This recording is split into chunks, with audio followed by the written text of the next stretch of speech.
రేపటి నుంచి పవన్ కళ్యాణ్ ఎన్నికల ప్రచారం ప్రారంభించబోతున్నారు. దానికి సంబంధించిన బ్రేకింగ్ న్యూస్ చూస్తున్నాం. ఉత్తరాంధ్ర నుంచి ఎన్నికల ప్రచారంలో పవన్ పాల్గొనబోతున్నట్లుగా తెలుస్తోంది.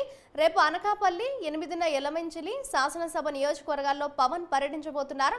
9న పిఠాపురం నియోజకవర్గంలో ఉగాది పండుగ జరుపుకోబోతున్నారు జనసేనాని.